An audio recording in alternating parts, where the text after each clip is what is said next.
Saya mau berbagi pantun sedikit. Kesana kemari mencari alamat, saking kangennya lama tidak bersua. Ketemu kami dalam satu semangat di SD Negeri Pager 2.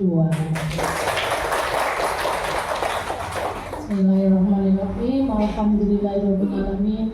Wassalatu wassalamu ala asrofil anbiya'i wal mursalin sayyidina wa maulana Muhammadin wa ala alihi wa sahbihi ajma'in. Yang terhormat Ibu Kepala SDN Pager 2, yang saya hormati Ibu-ibu guru penggerak, calon guru penggerak Kabupaten Pasuruan tahun 2024 angkatan 10, dan yang kami hormati Ibu, Bapak, Ibu undangan.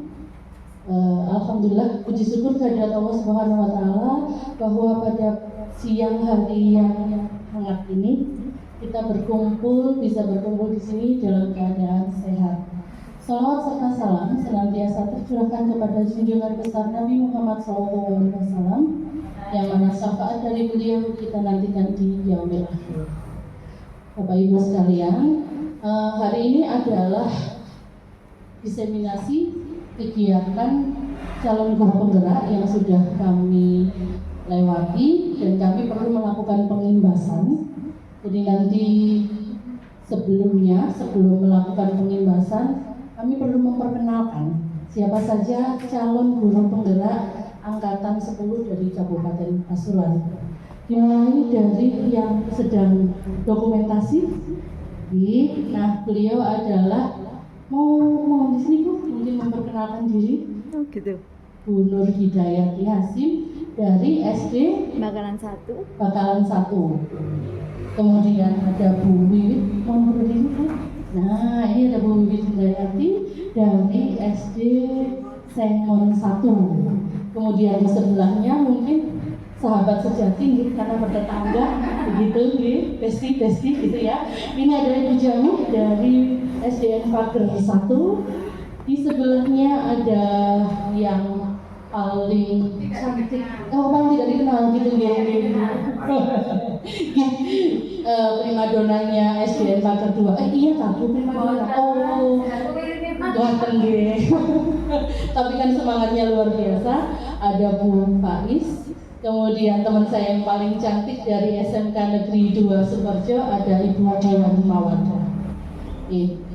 Baik, agar kegiatan pada siang hari ini berjalan dengan lancar, marilah kita bersama berdoa dengan membaca suratul Fatihah.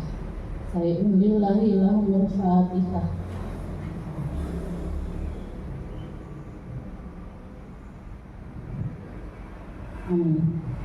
Untuk paparan yang pertama nanti akan disampaikan oleh yang tercantik, ada Budian Mawadah. Kepada Budian Mawadah disilakan.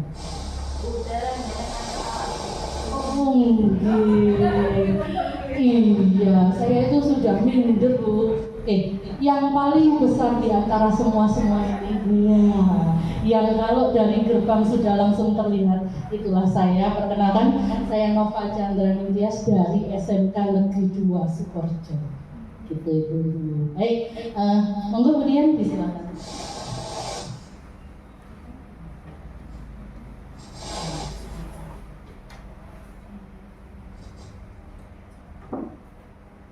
Terima kasih atas kesempatan yang telah diberikan kepada saya. Di sini saya akan menjelaskan tentang tujuan pendidikan.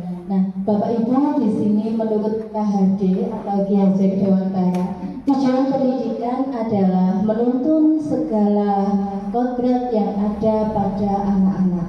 Supaya apa? Supaya mereka dapat mencapai keselamatan dan kebahagiaan yang setinggi-tingginya, baik sebagai manusia maupun sebagai anggota masyarakat.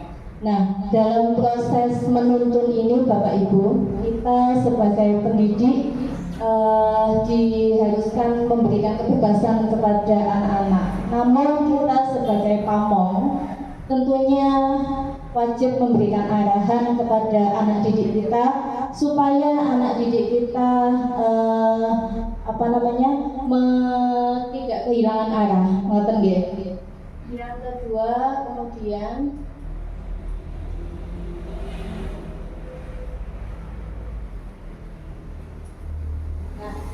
konsep utama budaya positif kali ini yang pertama ada perubahan paradigma belajar, yang kedua disiplin positif, kemudian ada KDM atau kebutuhan dasar manusia, yang keempat ada motivasi perilaku manusia, yang kelima restitusi, yang keenam keyakinan kelas, dan terakhir yaitu kita akan membahas tentang segitiga restitusi. Nah, Bapak Ibu, budaya positif nggih. Nah, budaya positif di sekolah yaitu nilai dan kebiasaan di sekolah yang berpihak pada murid kita supaya mereka dapat berkembang menjadi pribadi yang kritis, penuh hormat, bertanggung jawab sesuai dengan profil pelajar Pancasila. Nah, budaya positif misalnya siswa kita mematuhi peraturan di sekolah, datang tepat waktu, mengikuti jamaah dan kegiatan yang lainnya.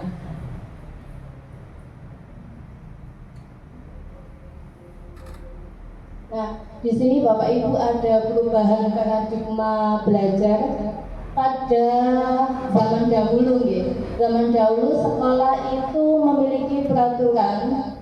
Nah, peraturan hasil yang diharapkan itu disiplin Bapak Ibu. Nah, kalau pada zaman sekarang nah sekolah ini memiliki peraturan dan keteladanan guru lingkungan positif. Nah, akhirnya dapat mewujudkan perilaku positif pada peserta didik atau siswa dan menciptakan budaya positif. Nah, kalau pada zaman dahulu ini hasil yang diharapkan disiplin, tetapi menimbulkan keterpaksaan untuk peserta didik. Ya, kalau di zaman sekarang ini menciptakan kemandirian, kesadaran peserta didik dan tanggung jawab. Nah, pada kesimpulan budaya positif ini, Bapak Ibu, pada zaman dahulu bisa disimpulkan bersifat teacher center. Kalau pada zaman sekarang bersifat student center. Nanti Bapak Ibu bisa dilanjutkan Ibu Faiz. Nanti ya. Baik, Bapak Ibu, di sini saya mempunyai satu permainan yang saya meminta dengan semua nanti berpasang-pasangan. Jadi pemuda dengan kuliah, dengan Bu Riza dengan sebelahnya, Bu Iis dengan sebelahnya, dan Bapak dengan sebelahnya. Monggo silakan. Kegiatannya adalah coba buka. Anda adalah A, berarti orang pertama adalah A. Tugas Anda adalah mengepalkan satu tangan Anda. Coba Anda bayangkan bahwa Anda menyimpan sesuatu yang sangat rahasia, berharga, dan tidak boleh ada satu orang pun yang melihatnya. Nah, Anda perlu tahu bagaimana Anda menjaga itu. Ini sifatnya adalah A ini sebagai murid. Nah, kemudian B, rekan Anda sebelahnya mencoba membuka dengan segala cara untuk membuka tangan Anda tadi. Anda boleh menghardiknya, boleh memintanya, boleh meraih, boleh merengek, terserah, pokoknya tangan ini bisa terbuka. Monggo silahkan. Saya pengen semuanya mempraktekkan ini dan merasakan apa yang terjadi. Ini sebenarnya realita dari kita guru sama murid. Monggo silakan semuanya. Nah, buka tutup boten. Ini jangan dibuka kalau bisa. Itu orang A. Buka, gitu caranya. Siapa yang mulia? Dengan cara dikit-dikit katanya mulia. Ayo, Bu Riza. Bu gimana caranya membukanya? Bu Riza yang buka. Bu Risa membuka dengan sendirinya atau gimana? Bagaimana caranya? Oh, dikit-dikit. Bu Iis gimana dengan Bu Ana? Gimana caranya? Oh, ini merayu. Bagaimana dengan Pak Hari dan juga Pak Rocky? Ya apa ya? Begitu dirayu dengan halus. Apa yang terjadi? Oke, baik Bapak Ibu. Di sini sebenarnya ini adalah realita kita di sekolah. Jadi sebenarnya siapa sih yang memegang posisi kontrol pada kasus tersebut? A apa B?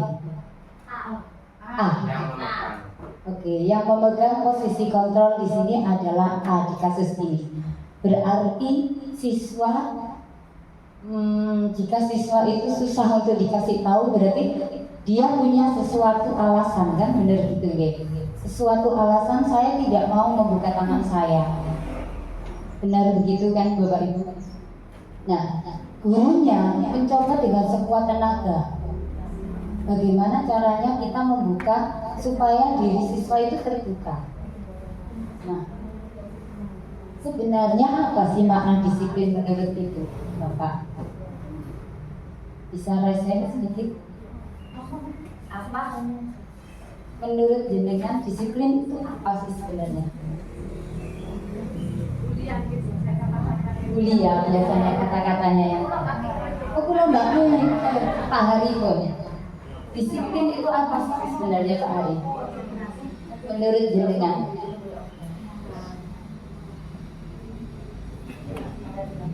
Disiplin itu adalah, contohnya, beri contoh kan? Oh iya, boleh. Umpamanya mengerjakan sesuatu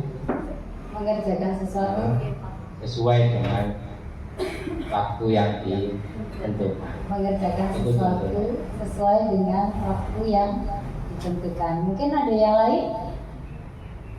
Enggak. Ayo, mungkin ada yang lain. Bu Riza, ayo Bu Riza. Ada sesuatu?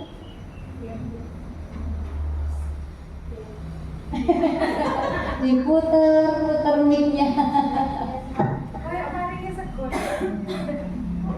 Jadi monggo silakan Bu dan ada. Jangan saya, nanti kalau saya memberi definisi disiplin ekstrim. Oh gitu, waduh, gawat ini bahaya. Jadi disiplin itu sebenarnya menurut jenengan adalah mereka melakukan sesuatu tepat waktu. Begitu. Baik. Sebenarnya disiplin itu adalah kemampuan memerintah diri sesuai dengan apa yang kita praktekkan tadi. Disiplin itu berasal dari diri kita. Kemampuan memerintah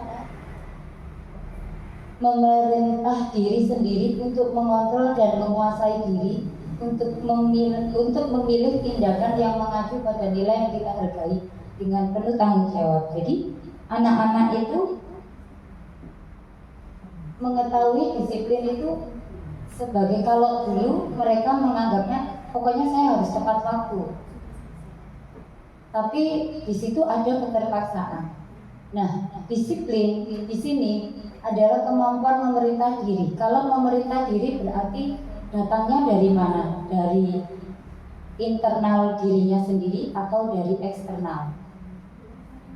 Dari internal, berarti kesadaran dari dirinya sendiri. Nah, jika kesadaran itu muncul, maka akan ada rasa tanggung jawab dari apa yang dia yakini, apa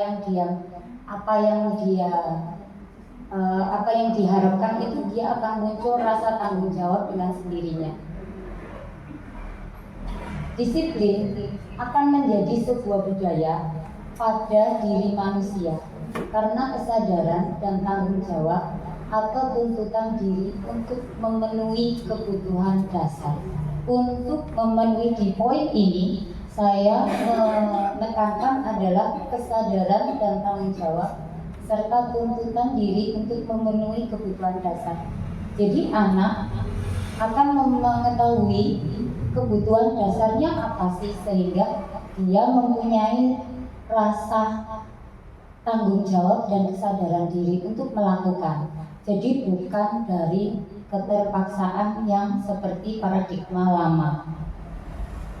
Jadi anak kita sadarkan dengan poin tanggung jawab dan kesadaran agar mereka menjadi disiplin, dan disiplin itu menjadi budaya bagi mereka.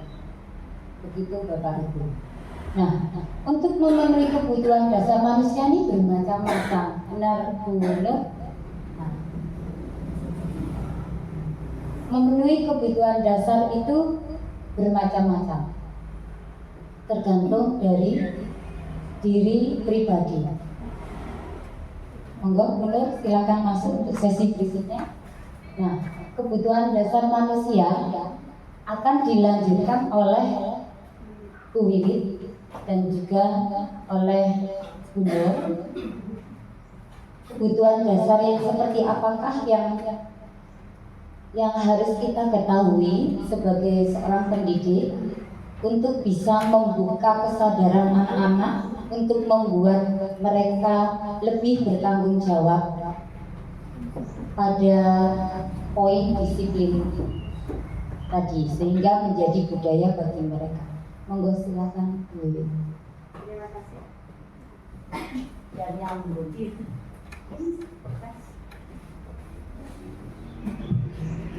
Terima kasih atas waktunya.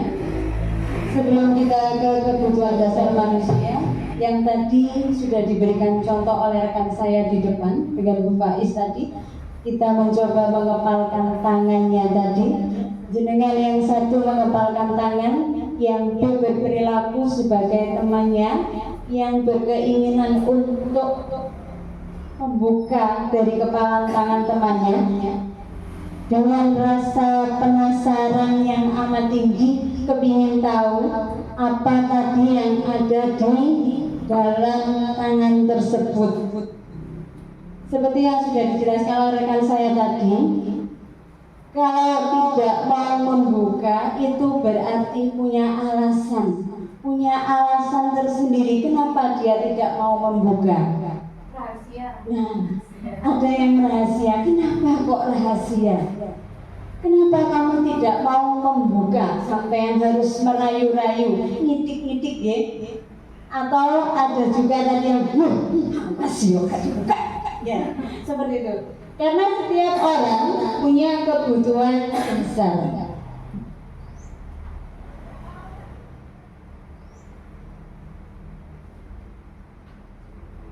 Ini setiap manusia, dalam hal ini kita membicarakan murid ya, karena kita sendiri sebagai sosok pendidik, guru, kita membicarakan tentang murid nanti. Yang ini manusia mempunyai kebutuhan dasar yang harus dipenuhi agar memperoleh kehidupan yang sejahtera. Kalau saya kepingin beli sepeda motor, itu kebutuhan saya, maka saya harus berusaha bagaimana caranya saya biar punya sepeda motor. Karena saya tidak bisa naik sepeda motor Bu, gonceng tok iso ini. Ya, kayak sampean belian. Kebutuhan manusia berbeda-beda tergantung situasi, kondisi, dan tujuan yang ingin dicapai. Ya, jadi setiap orang punya kebutuhan sendiri-sendiri tergantung situasi. Kalau Bu Jami rumahnya dekat sini tidak perlu pakai sepeda motor, jalan kaki bisa. Kalau saya dengan kuliah rumahnya di bawah, kalau harus naik ke sini kos-kosan nih kalau jalan kaki. Jadi harus punya sepeda motor. Gitu.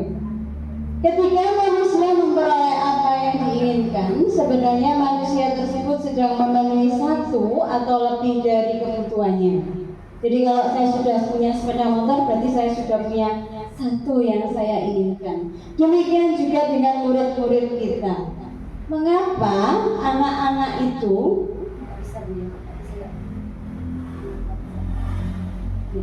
Seperti kita hanya pendidik, anak-anak juga punya kebutuhan dasar.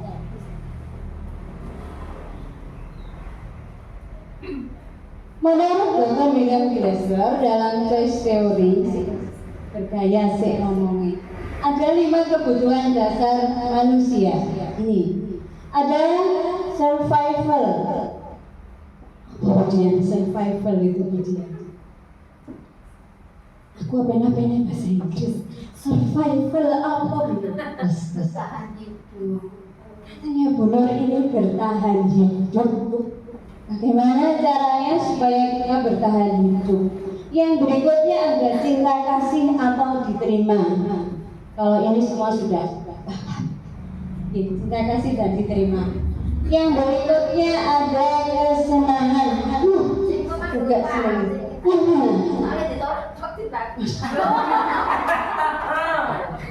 Jangan cuma di sini lihat.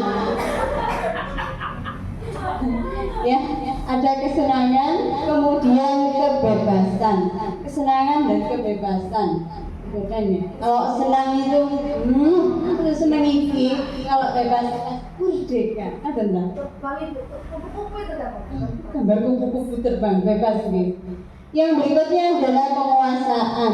Katanya kayak contoh sungkan. Contoh. Kenapa amat ya Bu? Kayak Bu muda. Saya punya kekuasaan. Saya ini loh jenengan harus begini. Saya punya kekuasaan, awas. Syukuran. Bu curhat nih Bu, awas Bu. Ini maaf. Ini yang penguasaan. Jadi kebutuhan dasar manusia itu ada 5: survival, kemudian cinta kasih atau rasa diterimanya kita, kemudian kesenangan, kebebasan, dan penguasaan.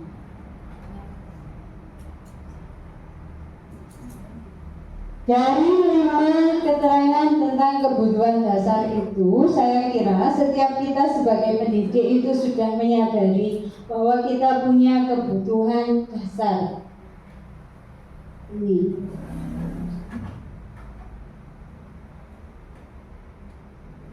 Saya kok balik dari mana?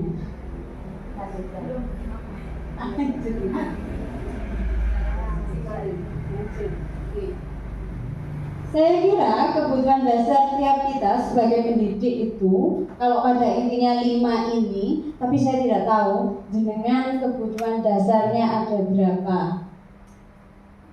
Apa jenengan punya kebutuhan dasar hanya 1 atau 5-5-nya? Saya itu tergantung pribadi masing-masing yang bisa menentukan jenengan sendiri.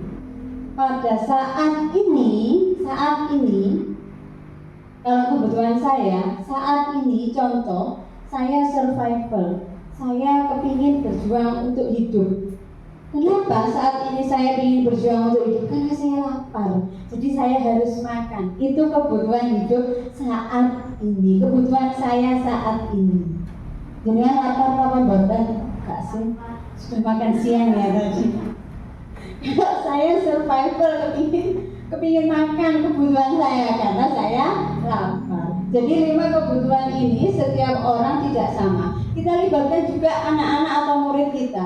Setiap anak-anak atau murid-murid kita mempunyai kebutuhan yang berbeda-beda. Dan sebagai pendidik atau guru, kita sebaiknya mengerti kebutuhan mereka di kelas saat kita memberikan pembelajaran. Sebagai guru kelas, mesti kita hafal satu-satu, meskipun muridnya 50, kalau sudah ada di kelas kita akan hafal satu-satu. Oh ini si A, ini si B. Mungkin di awal kita akan mengenal namanya siapa dulu. Lama-kelamaan kita hafal karakternya. Oh ini dia berpegang saat ini, mungkin saya kepingin iso moco, saya kepingin dominan. Nanti lama-lama kita akan mengenal anak-anak itu perlunya mana.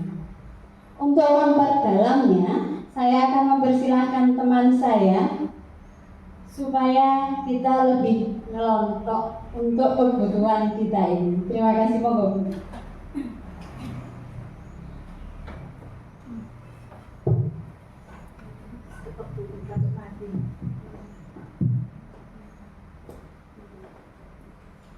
Terima kasih waktunya untuk Ibu Wiwit. Baik Bapak Ibu, sebelum saya lanjutkan ke sesi berikutnya, saya ajak bergerak bagaimana supaya bisa lebih fokus lagi, nggih. Nah, saya contohkan terlebih dahulu, Bu, nggih. Nanti bisa diikuti.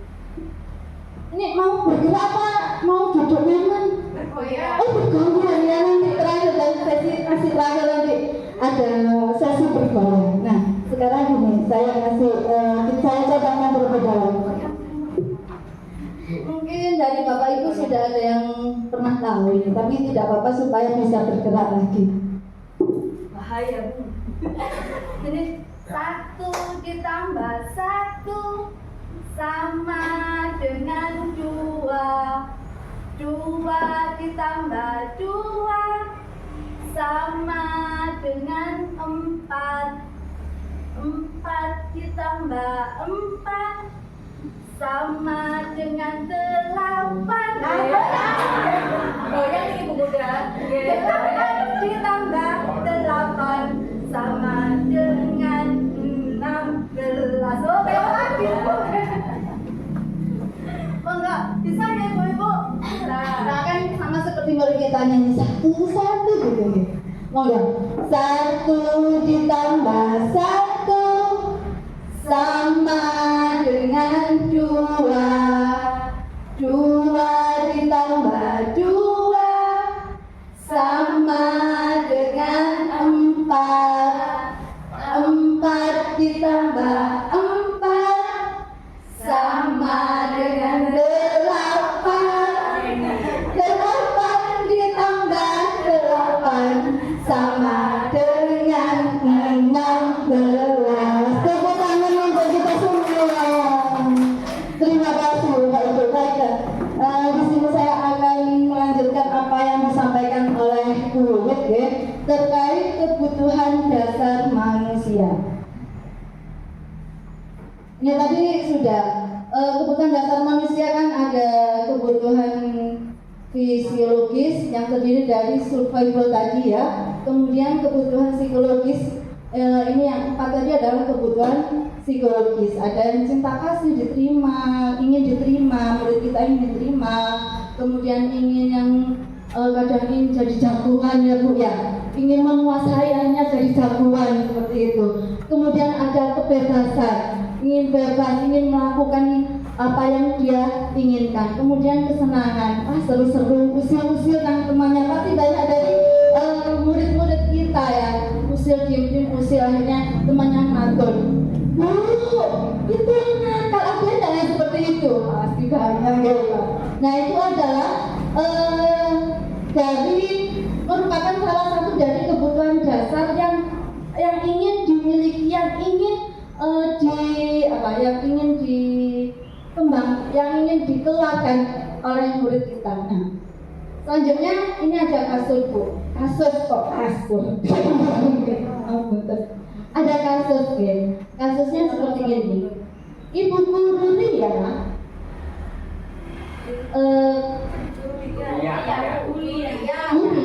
guru kelas 6 di SD Permai sedang bingung menghadapi ulah salah satu muridnya di kelas yang bernama Agus. Beberapa anak telah datang dan mengeluhkan Agus yang sering meminta bekal makan siang mereka dengan paksa. Nah, sebagai guru ya Bu, jika Bapak Ibu sini menghadapi peserta didik seperti Agus, kira-kira apa yang akan Bapak Ibu lakukan? Dan menurut Bapak Ibu, kira-kira apa alasan Agus melakukan hal itu? Monggo, siapa yang ingin menyampaikan, mengungkapkan pendapatnya?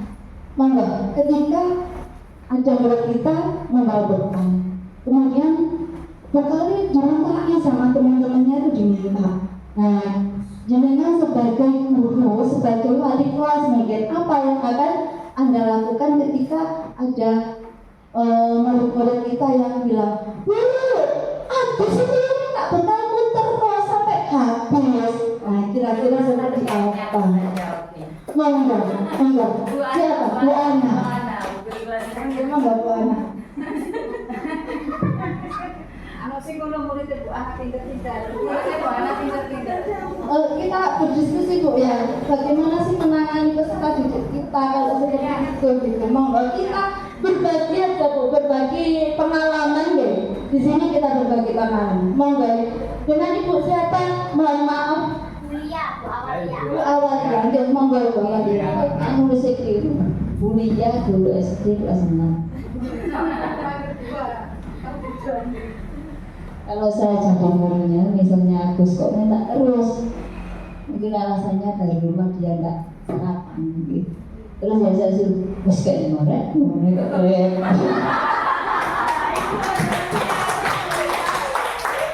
Kan main simple wes. Bagi saja cukup jawaban saya. Berbagi bagaimana mengajarkan anak kita untuk berbagi. Tepuk tangan untuk berbagi.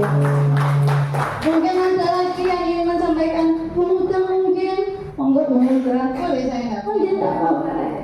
Sangat terbuka sekali. Pertanyaannya yang pertama, apa yang akan Anda lakukan?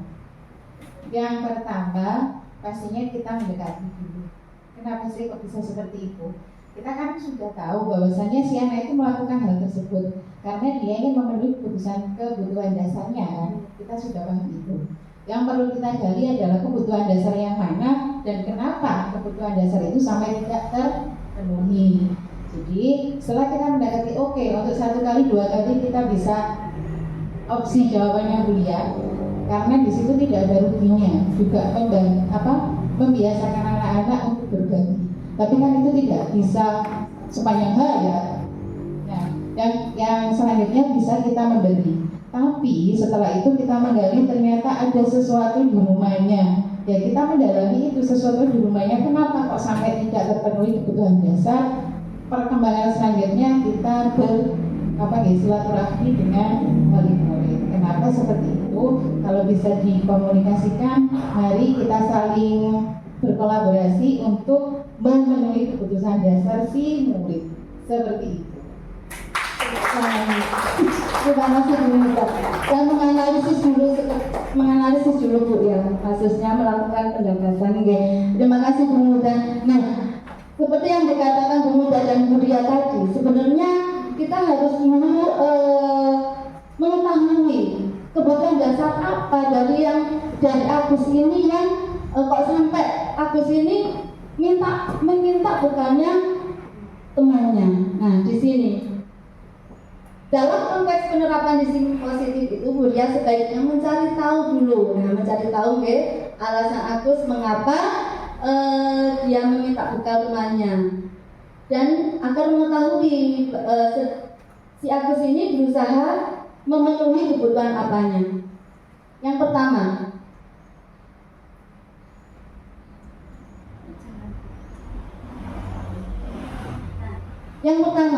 jika Agus itu beralasan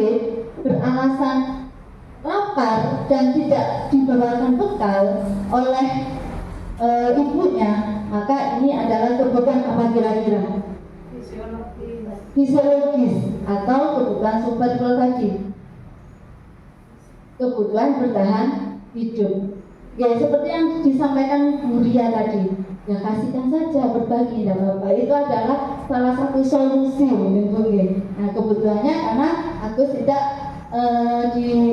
makan dari rumah ketika berangkat sekolah. Kemudian kedua, alasan Agus adalah jika alasan Agus itu ingin diperhatikan oleh teman-temannya, maka Agus ingin memenuhi kebutuhan dasarnya, kasih sayang atau diterima. Agus ingin diterima oleh teman-temannya, ingin diperhatikan, ingin diberi kasih sayang oleh bapak ibu gurunya. Makanya dia meminta bekal teman-temannya seperti itu. Kemudian ketiga, jika alasan Agus ini dia merasa hebat karena temannya jadi takut dan menuruti keinginan Agus, maka kebutuhan dasar Agus adalah penguasaan. Dia ingin selalu berkuasa, ingin menjadi yang terhebat, gitu Bu. Selanjutnya, jika alasan Agus adalah merasa bosan dengan bekal yang dibawakan oleh orang tuanya karena selalu bekalnya sama, maka yang dibutuhkan Agus adalah kebutuhan kebebasan. Karena dia bosan dengan apa yang dia bawa. Ya. Selanjutnya yang kelima, apabila Agus beralasan hanya iseng-iseng aja, Bu, saya senang lihat si A itu jengkel nangis, ya senang saya biarkan, ya. Maka kebutuhan Agus adalah fun. Agus hanya ingin bersenang-senang dengan temannya, seperti itu. Nah, ini dari kasus tersebut, nah ini nanti akan bagaimana guru itu menanggapi atau menyelesaikan permasalahan yang sudah ada. Nah, ini terkait hukuman, konsekuensi dan restitusi akan disampaikan oleh rekan kami, Bu Jami dan Bu Nova. Kepada Bu Jami dan Bu Nova, waktu dan tempat kami bersilakan.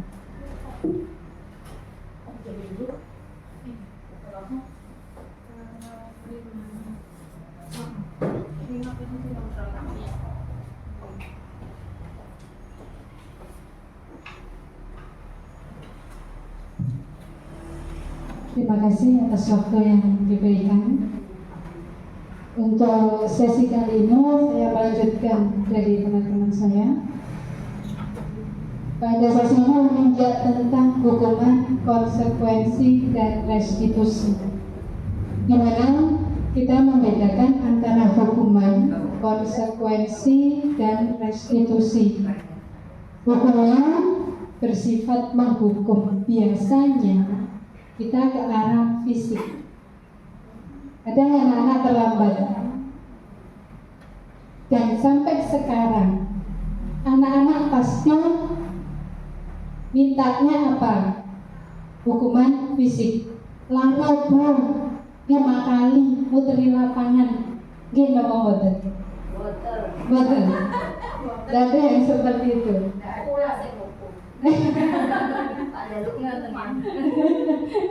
Itu adalah imbalan dari apa yang sudah dia lakukan. Tapi pada konsekuensi biasanya diawali dengan kesepakatan. Kesepakatan apa yang sudah disepakati dalam suatu forum itu atau di kelasnya. Jika saya tidak mengerjakan PR, saya akan lari Bu, atau saya akan membersihkan kamar mandi. Tapi ini sekarang jarang ada. Atau bahkan ada yang mengatakan saya akan menulis astagfirullahaladzim sebanyak 100 kali. Gitu kumpul. Ada yang seperti itu. Nah, ini kesepakatan yang dibuat sehingga masuk dalam konsekuensi atau sebagai reward, kasarnya di situ. Dan restitusi adalah pemecahan dari masalah yang sudah ada tanpa berdampak negatif pada anak.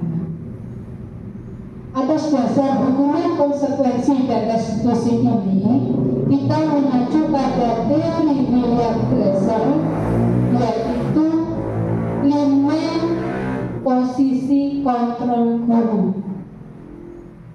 Kita sebagai guru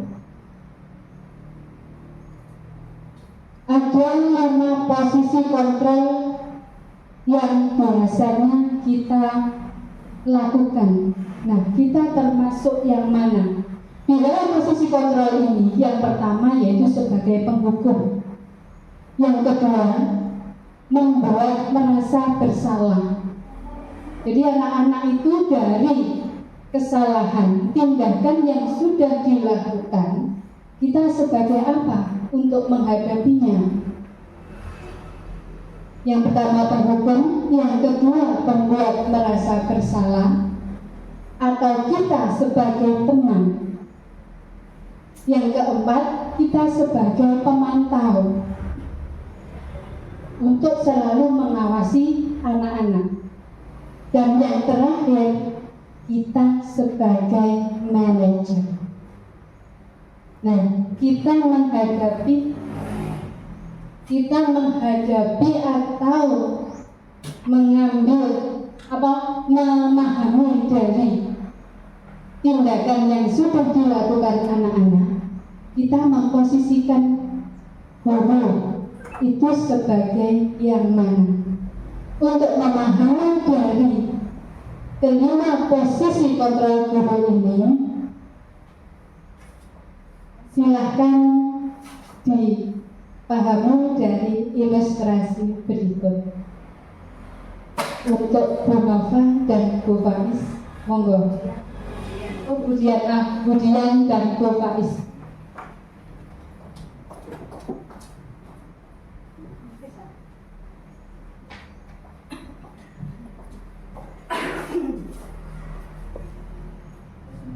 Action dulu ya Bu ya. Ini ilustrasi tentang penghukum. Faiz, sini kamu. Selalu datang terlambat. Kenapa Faiz? Jam berapa ini? Jam 7. Alasan apa lagi kamu Faiz? Dasar pemalas. Setiap hari kamu ini terlambat. Sudah, kamu nggak ada kapok-kapoknya ya. Keliling lapangan 2 kali. Bu, saya sekeliling. Kamu sudah terlambat, masih bisa menjawab pertanyaannya Ibu ya. Sudah, cepat sana, keliling lapangan 5 kali.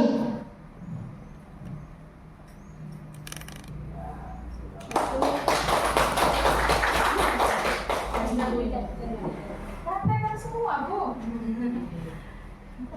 Itu tadi salah satu posisi Budian yang sebagai guru dan Bu Faiz sebagai murid.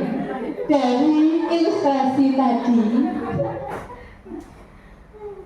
maka guru memposisikan dengan kesalahan murid sebagai penghukum.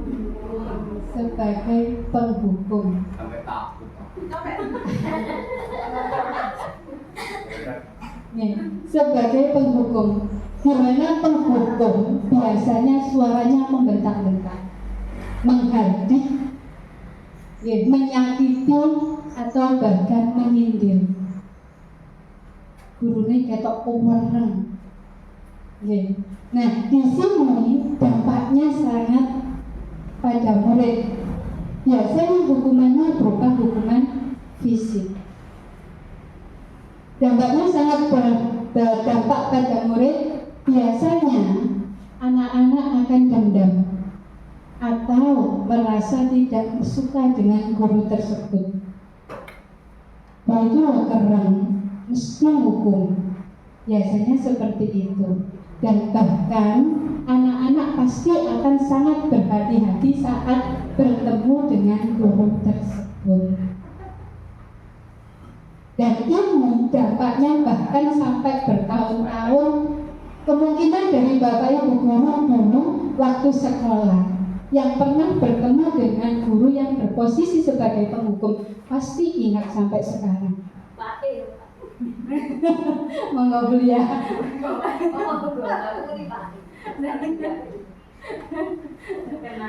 Terkenang waktu di SMP.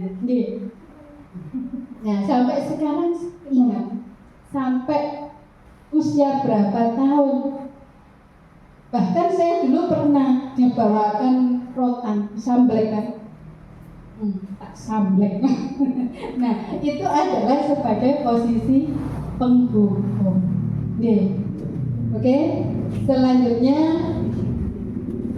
untuk memahami yang keempat selanjutnya, silahkan diperhatikan ilustrasi berikut.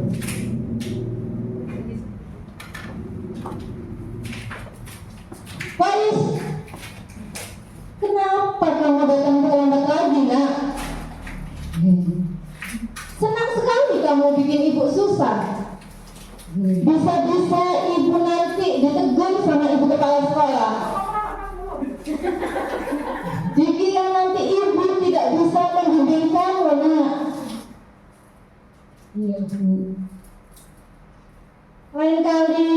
jangan seperti ini nak ya. Gitu ya. Oke, Ibu akan mengurusi absensi kamu. Silakan kembali ke kelas. Ya Bu, maaf. Dari ilustrasi barusan, kira-kira sebagai apakah posisi guru saat itu?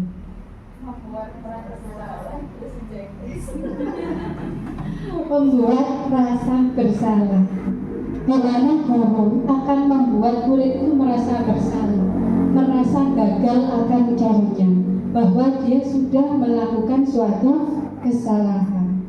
Nah, ini sangat berdampak pada murid, sehingga dia akan menarik diri dari lingkungannya karena perasaan bersalah tadi. Posisi gurunya berbicara dengan sangat lembut, tapi sangat mengena. Bahkan muridnya bisa minder karena rasa bersalah tersebut, membuat murid merasa bersalah, rendah diri dan menarik diri dari lingkungannya karena merasa kurang percaya diri, sudah melakukan kesalahan tersebut. Dan ini dampak negatifnya, dia hilang rasa percaya dirinya. Oke. Untuk yang selanjutnya, silahkan diamati ilustrasi berikut. Faiz, wah sudah jam berapa ini nak? Jam 7:15. Kamu terlambat lagi. Sudah kesekian kalinya kamu terlambat. Iya Bu, maaf. Bukannya kamu ini anak yang laginya kenceng ya? Kok terlambat sih? Ya walaupun kencang, kok kekejar Bu. Ya sudah, lain kali berangkatnya lebih pagi ya nak ya. Bikin seneng ibu. Ya, buat ibu. Ya, Gitu ya. Ya. Ya sudah, sana. Kamu masuk kelas dulu ya. Terima kasih Bu. Oke. Ya.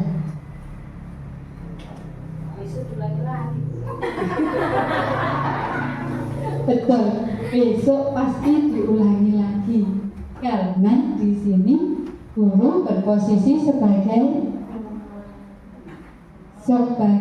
teman. Gurunya tidak keren, gurunya bisa sabar, santai, bisa bergurau. Tapi dampaknya kepada anak, dia akan berbuat baik jika hanya ada orang-orang tertentu.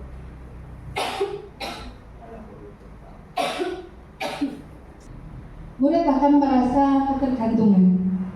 Dia akan berbuat baik jika ada guru tersebut, sehingga murid tidak mandiri karena berbuat baik hanya karena ada seseorang, dan tidak bisa berpikir untuk diri sendiri. Tingkah laku dan perbuatannya hanya untuk orang lain, supaya gurunya senang, sehingga dia melakukannya hanya ada seperti pamrih, supaya dipuji atau yang lainnya, karena gurunya posisinya sebagai teman. Untuk selanjutnya, ilustrasi yang selanjutnya, Faiz, kamu tahu tentang peraturan sekolah di sini? Masuknya jam berapa? Iya Bu, jam 7 Bu. Kamu sudah tahu konsekuensinya kalau terlambat masuk ke sekolah ini apa? Iya Bu, kerjakan tugas rapor. Nah, oke. Jadi nanti setelah jam pelajaran habis, kamu wajib mengerjakan tugas dari ibu sampai selesai. Iya Bu. Gitu ya Faiz ya? Iya Bu. Siap? Siap Bu. Oke. selanjutnya yaitu guru diposisikan sebagai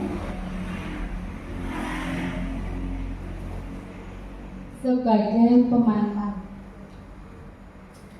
Muridnya diawasi, dan ini cenderung pada konsekuensi. Karena apa? Diterkaitkan dengan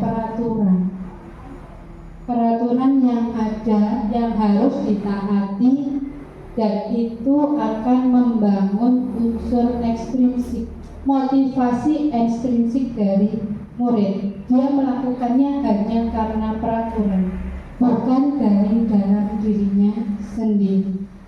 Jadi dari di sini pemantau, murid akan menghitung konsekuensi tanpa memahami nilai kebajikan yang dituju. Dia melakukan hanya karena peraturan. Konsekuensinya apa? Yang kedua, tidak sepenuhnya mandiri. Kemungkinan peraturan itu seandainya berubah, dia juga akan berubah karena bukan dari dirinya sendiri. Unsur ekstrinsik yang muncul di sini. Dan guru biasanya selalu mengawasi, memantau, dan bersifat formal kepada murid-muridnya. Untuk posisi kontrol yang terakhir, ilustrasinya Faiz, Iya Bu. kamu terlambat lagi ya nak? Iya. Sekolah masuknya jam 7. Ini sudah jam 7.20. Iya Bu. Jadi bagaimana ya Faiz? Kenapa kamu terlambat nak? Jadi lupa setel alarm Bu. Baik, kalau begitu keyakinan seperti apa yang harus kamu tingkatkan?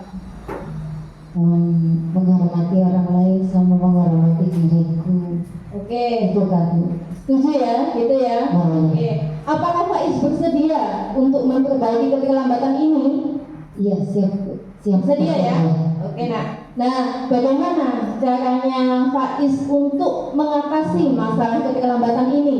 Nanti malam nggak boleh lupa setel alarm. Nah, gitu ya nak ya. Jadi disetel alarmnya supaya besok Iya. tidak Selamat. terlambat lagi. Begitu ya?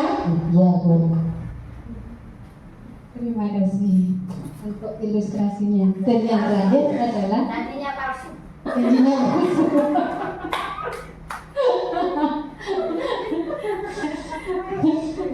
Janji yang tidak ditepati. Pada posisi manajer adalah posisi yang disarankan untuk guru. Nih, kita memposisikan guru kita sebagai manajer. Nah, di sini guru dapat menerapkan disiplin positif yang berpihak pada murid, yang memerdekakan murid, memunculkan rasa tanggung jawab. Dan proses ini seperti yang ditanyakan Budian tadi, anak akan berusaha untuk mencari solusinya. Yang katanya boleh ya, solusinya adalah janji palsu. Padahal itu adalah suatu solusi di mana anak akan bertanggung jawab dan merefleksi dari kesalahan yang sudah dilakukan. Untuk mempelajari dari apa yang sudah dilakukan, anak akan mencari solusi supaya kesalahan itu tidak terulang lagi. Apa yang harus dia lakukan? Misalnya dengan alarm. Bagaimana? Alarm itu apakah akan membantu untuk dia bangun lebih awal? Belum tentu. Berarti kemungkinan yang lain.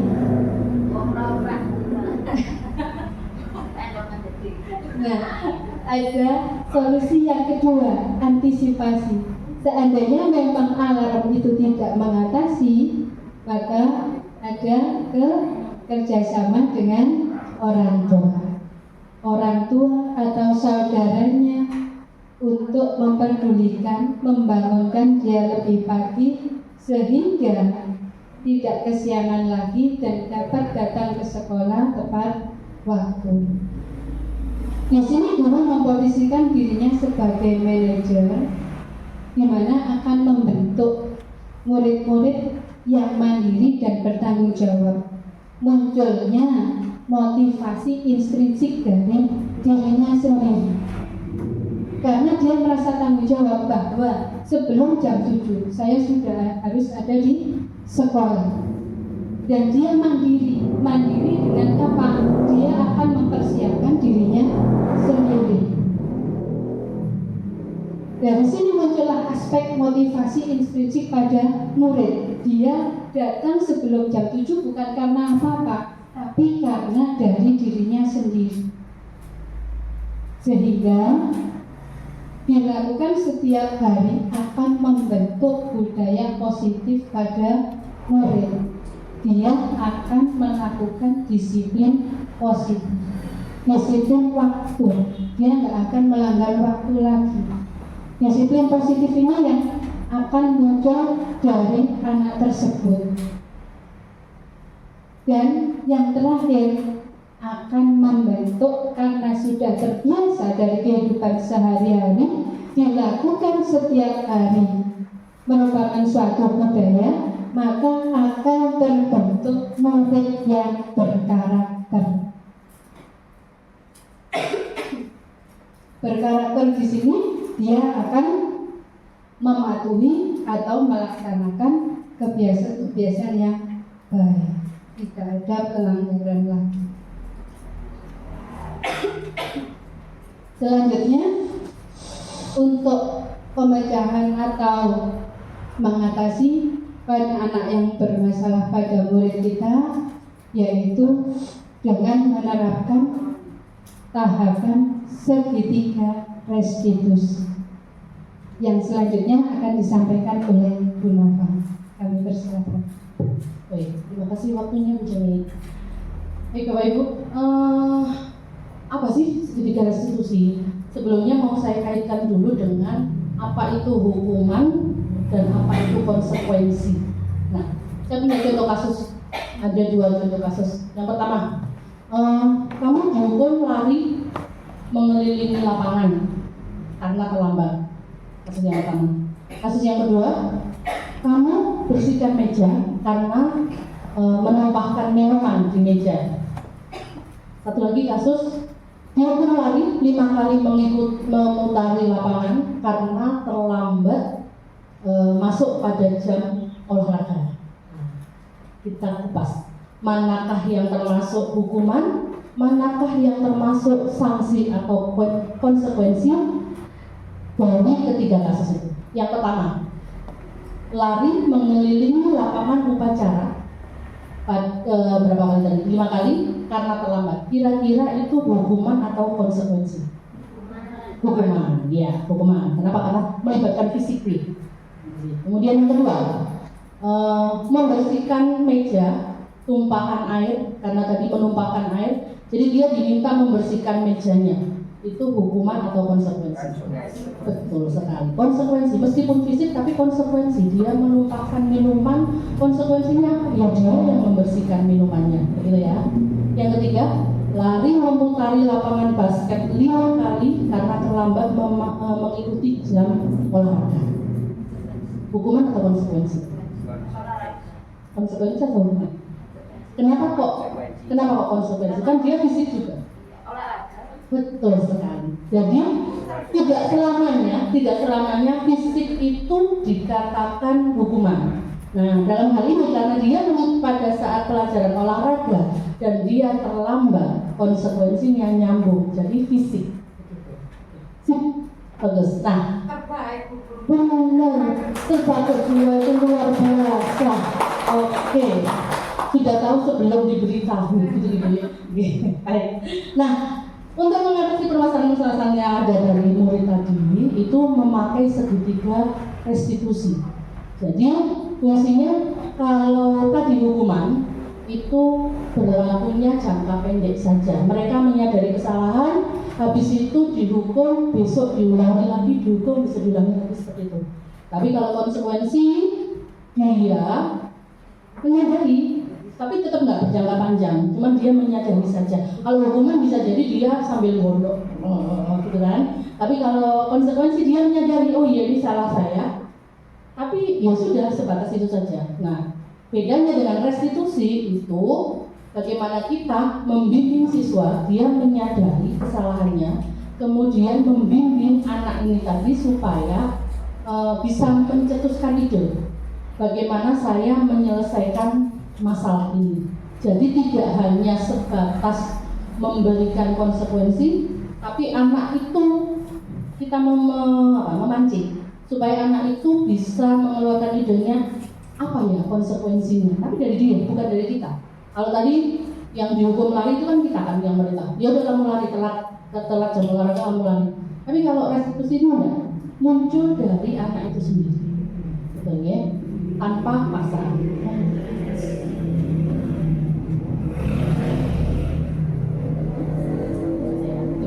Nah ini monggo, ini disimak tentang video.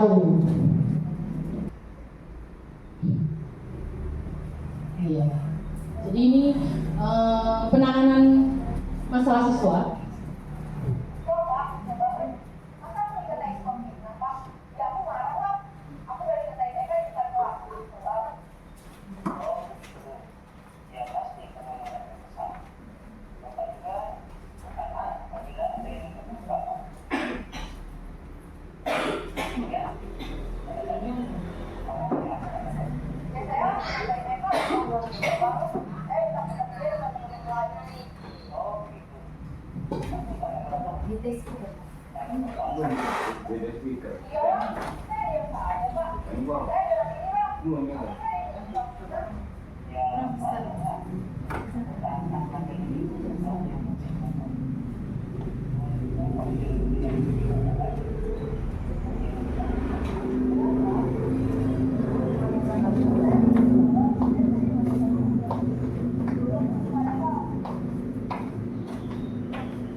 Apa bisa langsung diceritakan isi dari video?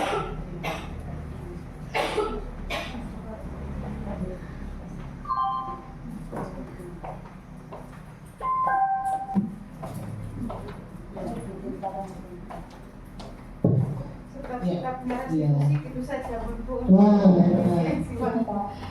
Sudah lama dapat bersyarat. Kenapa hari ini ada di sini? Kesel pak, kesel banget. Masa aku dikatain tukang fitnah pak?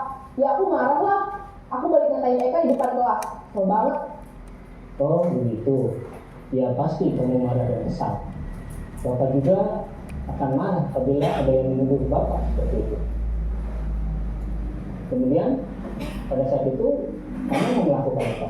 Ya saya langsung ngatain Eka lah pak. Kesel banget. Saya bentak-bentak dia depan teman-teman lain. Oh begitu. Pasti kamu melakukan seperti itu karena suatu alasan tertentu kan? Iyalah, masa saya diam saja pak? Ya saya bela diri lah. Masa saya dituduh tukang fitnah? Ya wajar lah. Mempertahankan harga diri itu sesuatu yang penting buat kamu. Untung kamu tidak bertindak lebih gegabah lagi.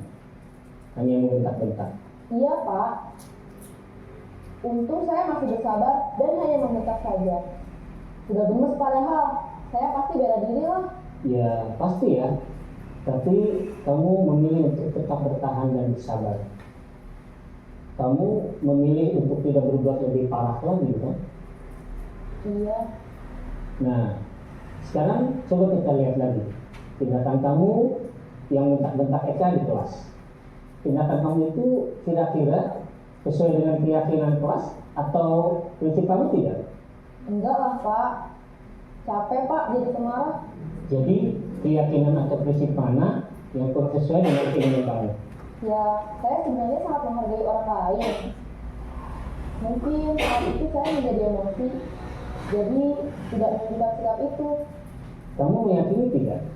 Menghargai orang lain itu penting buat kamu. Yakinlah pak. Iya, setuju. Kita harus saling menghargai.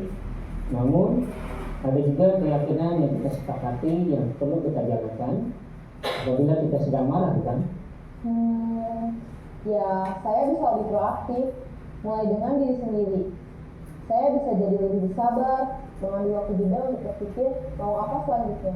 Kira-kira kamu bersedia memperbaiki masalah ini tidak? Bersedia pak. Kalau kamu memperbaiki masalah ini, kamu akan menjadi orang seperti apa? Saya akan menjadi orang yang bertanggung jawab kali ya Pak, dan senantiasa proaktif. Iya, menurut kamu bagaimana rasanya menjadi orang seperti itu? Ya nyaman lah, bangga bisa bersabar dan menahan diri. Baiklah kalau begitu. Yuk kita pikirkan bagaimana memperbaiki masalah ini. Ya, itu tadi adalah ilustrasi bagaimana menyelesaikan masalah yang ada pada anak didik dengan segitiga restitusi. Ada 3, yang pertama adalah menstabilkan identitas, kemudian menvalidasi tindakan yang salah, dan terakhir menanyakan keyakinan. Menstabilkan identitas fungsinya untuk apa? Menormalisasikan anak itu, oh iya, salah itu sesuatu yang wajar. Bukan kita membenarkan salah, tapi membuat anak itu merasa tenang. Oh iya, salah itu sesuatu yang wajar. Dengan kalimat apa? Tadi, menenangkannya. Berbuat salah itu nggak apa-apa, nggak ada manusia yang sempurna. Saya juga pernah melakukan kesalahan. Kalau di video tadi, oh iya, memang seperti itu ya, kan emosi. Nah, tuh, fungsinya menstabilkan identitas. Kemudian lanjut kita ke tahap yang kedua, validasi tindakan yang salah. Tadi ditanyakan, apa sih yang kamu lakukan? Jadi ini untuk apa sih? Untuk menggiring anak itu tahu nggak sih salahnya dia di mana dan apa dia diungkapkan. Ya, jadi saya emosi, saya balik gitu kan. Tapi terus tadi kita sebagai guru tetap melakukan ini, kayak tadi kalimatnya, untung kamu cuma membentak-bentak, tak melakukan yang lain. Nah, dari situ kan dia terus habis emosi, habis melotot, dia mulai turun, mulai tenang, mulai kita dari situ nanti kita bisa mengendalikan.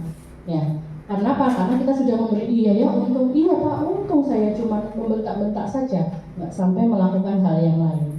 Setelah 2 tindakan itu kita masuk ke yang ketiga, menanyakan keyakinan. Nah, dia pun menyadari, oh iya saya salah. Kira-kira peraturan atau kesepakatan apa yang saya langgar? Nah ini tadi menyampaikan, saya tidak menghargai orang lain. Berarti dia menyadari dari dia sendiri, bukan guru yang menyampaikan kamu seperti itu tidak menghargai orang lain, bukan.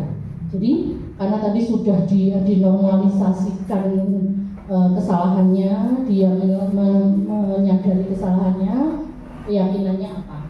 Setelah itu ditanyakan, kalau sudah yakin seperti itu, nantinya mau jadi seperti apa atau solusinya bagaimana. Anak akan bercerita, anak akan menyampaikan, oh gini aja, seperti itu. Jadi semua kita memberikan bimbingan supaya anak itu bisa menyelesaikan masalah dengan solusinya sendiri, tapi tidak dibiarkan gitu ya. Nah, kaitannya apa? Dari peraturan kelas, peraturan yang pada umumnya nanti akan membuat keyakinan kelas. Keyakinan kelas ini yang membuat bukan guru, tapi kesepakatan kelas. Guru betul sekali, guru dan anak-anak. Anak-anak pengen yang seperti apa? Disesuaikan, ada koridornya peraturan kelas. Kemudian karena sudah ada keyakinan kelas, anak-anak yakin melakukan itu memang untuk kebaikannya mereka. Nanti akan tercipta lingkungan yang positif. Jadi sudah menyesuaikan peraturan karena yang yakin, ada keyakinan kelas, ada lingkungan yang positif. Dari lingkungan yang positif akan berkembang nanti menjadi budaya yang positif. Salah satunya adalah disiplin positif. Nah, seperti itu Bapak Ibu, apakah ada sesi tanya jawab atau mungkin ada yang memberi tanggapan, pertanyaan, mohon dipersilakan.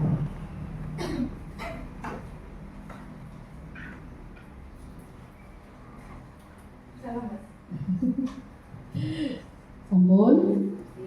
Oke, baik. Karena memang ya sudah jam-jam kritis nih Bapak Ibu. Betul sekali Bu. Jadi demikian presentasi dari kami. Tias merasih di semak-semak, ngapain? Terima kasih sudah menyimak.